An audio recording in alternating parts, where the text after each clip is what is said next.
अस्सलाम वालेकुम जी। हम स्टार्ट करते हैं आज चैप्टर नंबर 8 को, जो कि रिसीवेबल्स पे है। हम फाइनेंशियल अकाउंटिंग को लेके चल रहे हैं वेरेन की बुक से। तो आज रिसीवेबल पे हम डिस्कशन करते हैं। ये देखते हैं कि रिसीवेबल की क्लासिफिकेशंस कितनी हैं, कितने हिस्सों में रिसीवेबल्स को तकसीम किया जा सकता है। एक होता है अकाउंट रिसीवेबल। जब भी हम अपने कस्टमर को क्रेडिट पे कोई भी चीज़ सेल आउट करते हैं या कोई बिज़नेस कोई भी चीज़ क्रेडिट पे सेल आउट करता है, तो बिज़नेस उस कस्टमर के नाम का एक अकाउंट बनाता है और उसकी मेन हेडिंग ये होती है कि account receivable John, account receivable Ali. अगर अली को बेच रहा है तो अकाउंट रिसीवेबल अली के नाम से बनाएगा। इस तरह अकाउंट रिसीवेबल का अकाउंट मेंटेन किया जाता है और ये एसेट नेचर का होता है। अगर ये इंक्रीज़ हो तो डेबिट होता है, अगर डिक्रीज़ हो तो क्रेडिट होता है। तो हम देखते हैं कि ये क्या लिखा हुआ है। Account receivable use to selling merchandise or service on credit and normally expected to be collected in short period. बड़े कम टाइम में जो है ना, एक साल के अंदर अंदर हम ये रिसीव कर लेंगे। और दूसरी होती है note receivable. Note receivable use होता है to grant credit on the basis of formal instrument of credit called a promissory note. अगर फॉर एग्जांपल किसी को लोन दिया जा रहा है तकरीबन एक साल के लिए, तो उसके लिए नोट रिसीवेबल का इंस्ट्रूमेंट यूज़ किया जाता है और बिज़नेस नोट रिसीवेबल का एक अकाउंट मेंटेन रखते हैं। और इसके अलावा कुछ और रिसीवेबल्स भी होते हैं, जिसमें interest receivable, tax receivable and receivables from officers and employees. और रिसीवेबल के बारे में आपने ये बात याद रखनी है कि जब ये इंक्रीज़ होंगे तो इसको डेबिट किया जाएगा और जब डिक्रीज़ होंगे तो उसे क्रेडिट किया जाएगा। अब हम बात को आगे बढ़ाते हैं। जो भी हमारे रिसीवेबल्स होते हैं ना, बाज़ औक़ात कंपनीज़ वो किसी और कंपनी को सेल आउट कर देती है और इस प्रोसेस को फैक्टरिंग कहते हैं। और जो उस रिसीवेबल को बाय कर रहा होता है उसे फैक्टर कहा जाता है। अच्छा, कुछ रिसीवेबल्स होते हैं अनकलेक्टिबल रिसीवेबल। ऐसे रिसीवेबल जो कि हमें कलेक्ट नहीं होंगे साल के अंदर अंदर। तो जो हमें रिसीवेबल्स कलेक्ट नहीं होंगे तो उसको एक्सपेंस के तौर पे बिज़नेस ट्रीट करता है और अपनी इनकम स्टेटमेंट में उसे शो करता है और अकाउंट रिसीवेबल को उस अमाउंट से क्रेडिट कर देता है ताकि ये मैचिंग प्रिंसिपल फॉलो किया जा सके।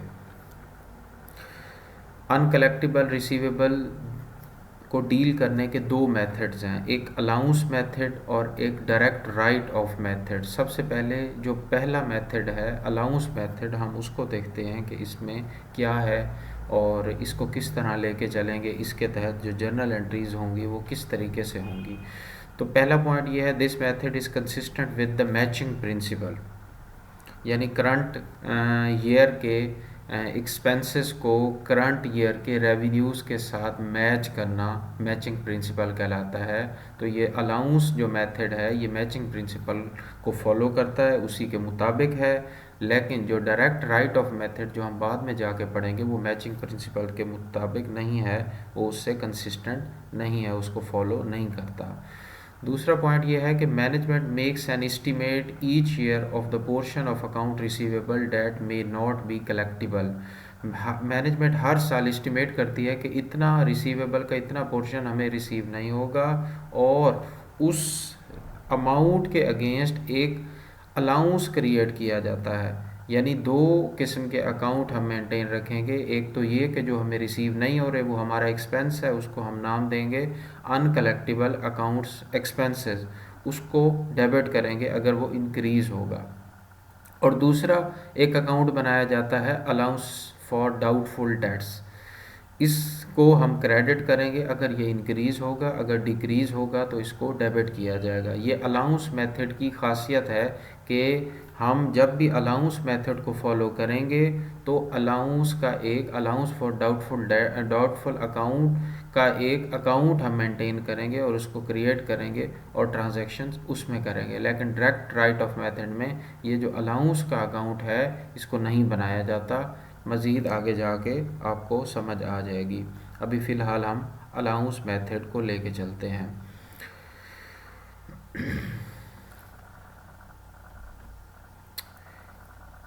अब 31 दिसंबर को ये एस्टिमेट किया जा रहा है कि $1,05,000 में से $4,000 रिसीव नहीं होंगे, यानी वो अनकलेक्टेबल होंगे।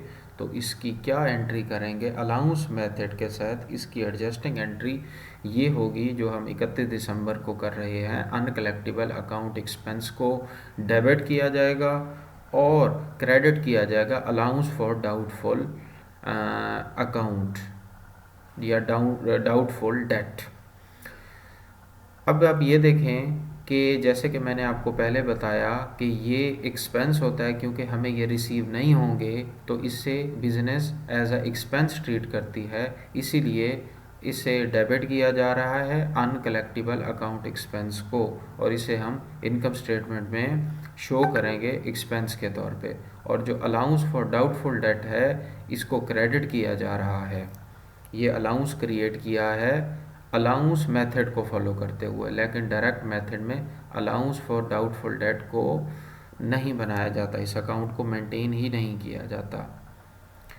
अच्छा, यहाँ पे एक होता है नेट रियलाइजेबल वैल्यू। ये क्या होती है? अभी जैसे कि मैंने आपको बताया कि 1,05,000 रिसीवेबल थे, उसमें से 4,000 जो है ना वो इस्टीमेट किए गए हैं कि रिसीव नहीं होंगे। तो बाकी जो बचने वाली अमाउंट है उसको नेट रियलाइजेबल वैल्यू कहते हैं। ये बीपीएससी के हवाले से एक अहम एमसीक्यूज़ है, आपको याद रहना चाहिए कि जो भी रिसीवेबल्स हैं उसमें से जो अमाउंट हमें रिसीव नहीं होनी, अनकलेक्टेबल होनी है, जब उसे लेस किया जाए और फिर जो अमाउंट बच कर आती है उसे नेट रियलाइजेबल वैल्यू कहा जाता है।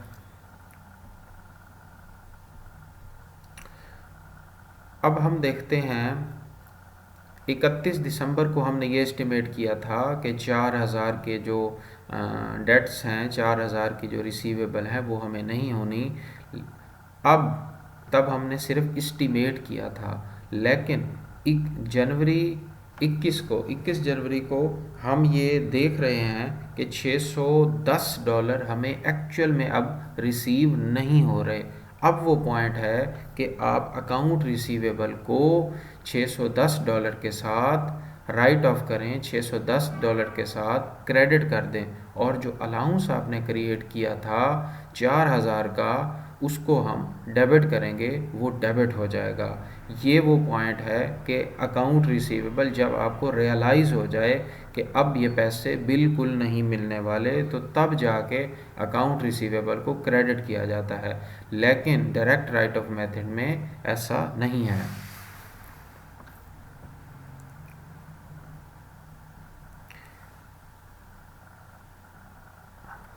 अब आप ये भी एज्यूम कर सकते हैं, जैसा कि पहले आपने ये एज्यूम किया था कि जनवरी 21 को आपने ये एज्यूम किया था कि अब ये 610 आपको बिल्कुल रिसीव नहीं होने वाले, लेकिन जून 10 जून को जाके आपको यही रिसीविंग हो जाती है, तो तब क्या एंट्री होगी? जो एंट्री आपने 21 जनवरी को की थी, पहले तो उसको रिवर्स करें। आपने जो एंट्री की थी मैं आपको दोबारा शो करता हूँ, आप ये देखें। आपने एंट्री की थी अलाउंस फॉर डाउटफुल अकाउंट या डेट, और इसको डेबिट किया था और क्रेडिट किया था अकाउंट रिसीवेबल को। पहले तो इस एंट्री को रिवर्स करें, अकाउंट रिसीवेबल को आपने बढ़ाना है, क्योंकि अब आपको एक्चुअल में वो रिसीव हो रहा है। जब हमने ये एंट्री की थी हम ये एज्यूम कर रहे थे कि अब हमें ये पैसे नहीं मिलने वाले, लेकिन जून में जाके ये हमें अमाउंट मिल रही है। तो सबसे पहले जो एंट्री हमने जनवरी 21 को की थी उसको रिवर्स करें, और उसके बाद आपने कैश की एंट्री करनी है। कैश आपका डेबिट होगा क्योंकि कैश इंक्रीज़ हो रहा है, और अकाउंट रिसीवेबल जो कि जून का था वो अब क्रेडिट हो रहा है। ये तो थी एंट्रीज़। अब हम जाते हैं दूसरे अकाउंट की तरफ, जो कि है अनकलेक्टेबल अकाउंट एक्सपेंस। हमें कैसे पता चले किस तरह हम अंदाज़ा लगा सकते हैं कि इतनी अमाउंट हमें रिसीव नहीं होगी ताकि उसके अगेंस्ट हम कोई अलाउंस को क्रिएट कर सकें। तो इसके दो डिफरेंट मेथड्स हैं।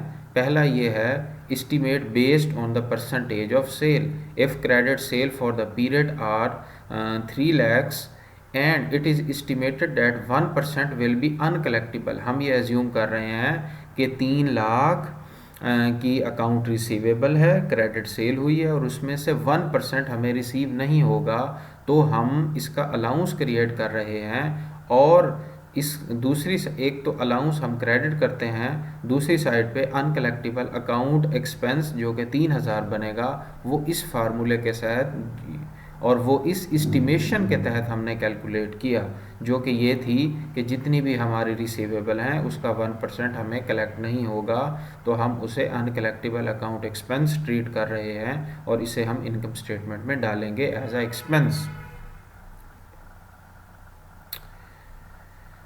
अब ये देखें कि इसकी एंट्री किस अंदाज में होगी। आप ये देखें कि अनकलेक्टिबल अकाउंट एक्सपेंस, ये एंट्री हम पहले भी कर चुके हैं, ये दोबारा आपको रिपीट हो रही है, आपकी अंडरस्टैंडिंग मज़ीद इन्हांस हो जाएगी। अनकलेक्टिबल अकाउंट एक्सपेंस को जो कि हमने 3000 एज्यूम किया है कि ये हमें रिसीव नहीं होगी, इसके अगेंस्ट हमने अलाउंस को क्रिएट कर दिया। अब आगे जाते हैं। दूसरा ये है कि इफ़ इट इज़ एस्टिमेटेड, इस स्टेटमेंट को पढ़ने से पहले मैं आपको एक सिनेरियो क्रिएट करके देता हूँ। मिसाल के तौर पे पिछले साल 510 रुपये अलाउंस में पड़े हैं, $510 अलाउंस में पड़े हैं, ठीक है ना। इस साल आप ये एज्यूम कर रहे हैं कि $3390 आपको रिसीव नहीं होने, लेकिन आपके अलाउंस में पहले से भी कुछ अमाउंट पड़ी है, तो आपने जो नया अलाउंस क्रिएट करना है वो 3390 से नहीं करना, बल्कि 3390 में से जो पहले अलाउंस पड़ा है उसको लेस करेंगे और फिर आपके पास जो रकम बच के आएगी वो होगी 2880। तो 2880 जो है इसका आप अलाउंस क्रिएट करेंगे और इसकी क्या एंट्री होगी वो हम देखते हैं। अनकलेक्टिबल अकाउंट एक्सपेंस 2880 के साथ डेबिट हुआ और अलाउंस फॉर डाउटफुल डेट 2880 के साथ क्रेडिट हो गया। पहला सिनेरियो ये था कि अलाउंस में पहले कुछ नहीं था। अब सिनेरियो दूसरा ये सिनेरियो है कि अलाउंस में पहले से कुछ रकम पड़ी है, तो जितनी रकम ऊपर जो डिफरेंस आएगा दोनों फिगर्स का, कौन कौन सी फिगर, इसको हम दोबारा देख लेते हैं। एक वो अमाउंट है कि जो आप एज्यूम कर रहे हो कि नहीं मिलेगी, जो कि 3390 है, और कुछ अमाउंट अलाउंस में ऑलरेडी पड़ी है, तो इनका जो डिफरेंस आएगा वो अमाउंट, उस अमाउंट का आपने अलाउंस क्रिएट कर देना है। और ये देखें कि हमने 2880 का अलाउंस क्रिएट किया है, हालांकि हमारी जो रिसीवेबल थी, जो हम समझ रहे थे कि हमें रिसीव नहीं होंगी, वो 3390 की थी। ये पॉइंट बहुत इम्पोर्टेंट है, इसलिए मैं इस पर थोड़ी तवज्जो दे रहा हूँ और इस पर टाइम लगा रहा हूँ ताकि आपको बेहतर तौर पे समझा सकूँ। उम्मीद है कि आपको समझ आ गया होगा। अब आप ये देखें कि ईयर एंड में जो एडजस्टमेंट होगी वो किस तरीके से होगी। आप ये देखें, जो अलाउंस फॉर डाउटफुल डेट या अलाउंस फॉर डाउटफुल अकाउंट जो क्रिएट हुआ है वो 510 का ऑलरेडी उसमें बैलेंस था और 2880 नए उसमें ऐड हुए हैं और टोटल मिला के ये कितने बने, 3390। और हमने एज्यूम भी यही किया था कि 3390 हमें रिसीव नहीं होंगे। अब आप दूसरी साइड पे देखें तो अनकलेक्टिबल अकाउंट एक्सपेंस, जो ये लेजर बना हुआ है, जो ये अकाउंट है, इसकी डेबिट साइड पे 2880 रुपये हैं और यही बी वाली फिगर को आप बी वाली फिगर के साथ मेंशन करें लेफ़्ट साइड पे। अलाउंस फॉर डाउटफुल डेट में जाएं, वहाँ भी 2880 है, क्योंकि हमने ये 2880 क्यों लिया, क्योंकि 510 रुपये पहले ही पड़े थे अलाउंस में, तो इस वजह से हमें 2880 लेने पड़े और टोटल मिला के 3390 बने, जो कि हम एज्यूम ऑलरेडी कर चुके थे कि ये अमाउंट हमें रिसीव नहीं होनी। अब ये 3,390 को हम लेके जाएंगे बैलेंस शीट में और अपने अकाउंट रिसीवेबल में से इसको लेस कर देंगे। तो हमारे पास जो रकम बच के आएगी वो नेट रियलाइजेबल वैल्यू है, जिसके बारे में मैं आपको पहले स्टार्ट में बता चुका हूँ। ये फार्मूला इंतहाई अहम है पीपीएससी और एफपीएससी के एमसीक्यूज पेपर के हवाले से। अब हम आते हैं डायरेक्ट मेथड की तरफ, डायरेक्ट राइट ऑफ मेथड की तरफ आते हैं। पहले हमने पढ़ा अलाउंस मेथड। अलाउंस में हम एक अलाउंस को क्रिएट करते हैं, फिर उसको रीफिल करते हैं। अगर उसमें कोई बैलेंस पड़ा हो तो फिर उसको रीफिल करते हैं। अब हम आते हैं डायरेक्ट मेथड की तरफ। डायरेक्ट राइट ऑफ मेथड जो है, इसमें कोई भी अलाउंस क्रिएट नहीं किया जाता और ये मैचिंग प्रिंसिपल के साथ कंसिस्टेंट नहीं है। ये वाला पॉइंट बहुत अहम है एमसीक्यूज के हवाले से। दूसरा ये है account that prove to be uncollectible are written off in the year they become worthless. Uncollectible account expense debit किया जाता है, जैसा कि मैं बारहा आपको बता चुका हूँ इस लेक्चर में कि इसमें कोई अलाउंस क्रिएट नहीं किया जाता। दूसरी साइड पे डायरेक्ट ही अकाउंट रिसीवेबल को क्रेडिट कर दिया जाता है। अकाउंट रिसीवेबल को कब क्रेडिट किया जाता है इसके बारे में आप जानते हैं कि अकाउंट रिसीवेबल को, जब अकाउंट रिसीवेबल कम हो तो अकाउंट रिसीवेबल को क्रेडिट किया जाता है। और ये जो अनकलेक्टिबल अकाउंट एक्सपेंस है इसको हम डाल देंगे इनकम स्टेटमेंट में, और जो अकाउंट रिसीवेबल है इसका जो बैलेंसिंग फिगर होगा वो बैलेंस शीट में शो कर दिया जाएगा। और वहाँ जाके, क्योंकि कोई अलाउंस तो है नहीं कि वहाँ जाके हम अलाउंस को लेस करें और नेट रियलाइजेबल वैल्यू को निकालें।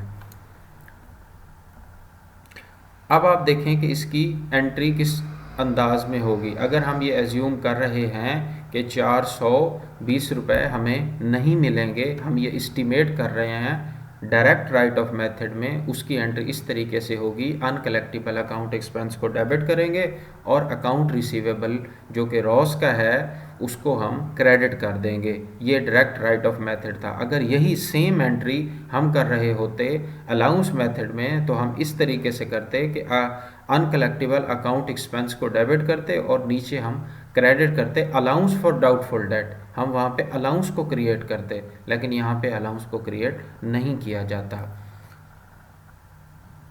अब सिनेरियो ये है कि 10 मई को हम ये एज्यूम कर रहे हैं, हम ये एस्टिमेट कर रहे हैं कि ये अमाउंट हमें रिसीव नहीं होगी। अब ऐसा भी तो हो सकता है कि ये अमाउंट हमें रिसीव हो जाए, तो तब हम 2 एंट्रियां करेंगे सेम उसी तरीके से जैसे कि हमने अलाउंस मेथड में एंट्रीज़ की थी जब हमें रिसीविंग हो जाती है। तो वहाँ भी 2 एंट्रीज़ की थी, यहाँ भी हम 2 एंट्रीज़ करेंगे। लेकिन वहाँ पे अलाउंस का अकाउंट हिट हो रहा था, यहाँ पे अलाउंस का अकाउंट हिट नहीं हो रहा। अब मैं आपको दोबारा वापस ले जाता हूँ। जब आपने ये एंट्री की थी तो क्या थी, जब आपने एस्टिमेट किया था कि ये अमाउंट रिसीव नहीं होगी तो ये एंट्री थी कि अनकलेक्टिबल अकाउंट एक्सपेंस को डेबिट किया था, अकाउंट रिसीवेबल को क्रेडिट किया था। अगर आप 1 नवंबर को यही अमाउंट रिसीव करते हैं तो पहले पिछली एंट्री को आप रिवर्स करेंगे, जो अभी मैंने आपको स्लाइड पे दिखाई। वो अनकलेक्टिबल अकाउंट एक्सपेंस को डेबिट किया था और क्रेडिट अकाउंट रिसीवेबल को, उसको रिवर्स करेंगे तो अकाउंट रिसीवेबल डेबिट हो जाएगा। यानी अकाउंट रिसीवेबल को आप बढ़ा देना क्योंकि वो अमाउंट आपको मिल रही है, और अनकलेक्टिबल अकाउंट एक्सपेंस को क्रेडिट कर देंगे। ये तो उस एंट्री जो पहले की थी उसका रिवर्स हो गया। लेकिन एक्चुअल में जो आपको रिसीविंग हो रही है उसकी एंट्री किस अंदाज में होगी, तो वो ये आपके सामने है। कैश डेबिट हो रहा है और अकाउंट रिसीवेबल क्रेडिट हो रहा है। तो ये हमारे 2 मेथड्स थे, एक अलाउंस मेथड जो कि मैचिंग प्रिंसिपल को के साथ कंसिस्टेंट है, और एक था डायरेक्ट राइट ऑफ मेथड जो कि मैचिंग प्रिंसिपल के साथ कंसिस्टेंट नहीं है। ये दोनों मेथड यूज़ होते हैं अनकलेक्टिबल रिसीवेबल्स के लिए। बैलेंस शीट में अगर देखा जाए तो रिसीवेबल्स कुछ इस अंदाज में होते हैं। नोट रिसीवेबल्स, उसके बाद अकाउंट रिसीवेबल को लिखा जाता है, अकाउंट रिसीवेबल में से लेस किया जाता है अलाउंस फॉर डाउटफुल अकाउंट या डाउटफुल डेट को। ठीक, उसके बाद जो अमाउंट निकल के आती है वो नेट रियलाइजेबल वैल्यू होती है। और अगर हम अलाउंस मेथड को फॉलो ना कर रहे हों, डायरेक्ट राइट ऑफ मेथड को फॉलो कर रहे हों, तो नेट रियलाइजेबल वैल्यू निकालने की ज़रूरत नहीं होगी, क्योंकि वहाँ पे अलाउंस क्रिएट ही नहीं किया जाता। तो ये था हमारा चैप्टर नंबर 8 जो कि एंड हुआ। अब नेक्स्ट हम चैप्टर नंबर 9 की तरफ जाएंगे। इस लेक्चर में, इस चैप्टर में, चैप्टर नंबर 8 में सबसे इम्पोर्टेंट बात ये है कि रिसीवेबल की टाइप्स कितनी हैं, और उसके बाद अनकलेक्टिबल रिसीवेबल को कितने तरीक़ों से डील कर सकते हैं, ये बहुत अहमियत की हामिल है। तो आपको अगर लेक्चर में कोई भी मसला है तो इस लेक्चर को दोबारा सुने, इंशाल्लाह क्लियर हो जाएगा। और अगर फिर भी आपका कोई मसला हल नहीं हो रहा तो आप कमेंट बॉक्स में कमेंट करें और डायरेक्ट कॉल करके या ईमेल करके उस मसले का हल आप पूछ सकते हैं। शुक्रिया।